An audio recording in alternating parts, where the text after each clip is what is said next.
اعوذ باللہ من الشیطان الرجیم بسم اللہ الرحمن الرحیم انا نحن نزلنا الذکر وانا لہ لحافظون۔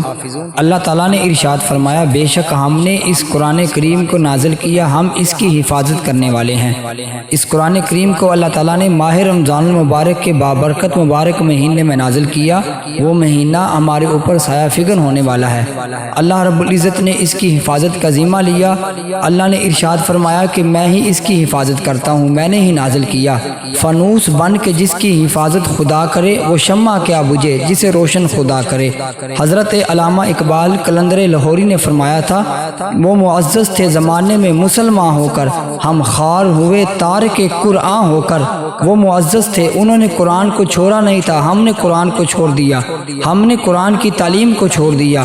ہم نے جب سے قرآن کو چھوڑا ہے تو ہم ذلیل و خوار ہو رہے ہیں، ہمارے گھروں میں قرآن بند پڑے ہیں، ہم پڑھتے نہیں ہیں۔ اب خود بھی قرآن پڑھیں اور دوسروں کو بھی سکھائیں۔ آقا نے ارشاد فرمایا، خیرکم من تعلم القرآن وعلمہ۔ حضرت ابو ہریرہ رضی اللہ عنہ سے یہ حدیث مروی ہے کہ حضور نے فرمایا، تم میں سے بہتر وہ ہے جو قرآن کریم خود سیکھے اور دوسروں کو سکھائے، قرآن پہ خود عمل کرے اور دوسروں کو کہے۔ قرآن کریم کو اپنی الماریوں میں بند نہیں رکھنا، قرآن کی تلاوت کرنی ہے۔ اس کا ایک لفظ پڑھنے سے اللہ رب العزت اس بندے کے نامہ اعمال میں 10 نیکیاں لکھتا ہے۔ جب بندہ ایک لفظ پڑھتا ہے تو اس کے 10 گناہ مٹ جاتے ہیں۔ دیکھیں یہ قرآن کا کتنا اعجاز ہے، قرآن کا کتنا کرم ہے۔ جب سے ہم نے قرآن کو چھوڑ دیا، ہم ذلیل و رسوا ہو رہے ہیں۔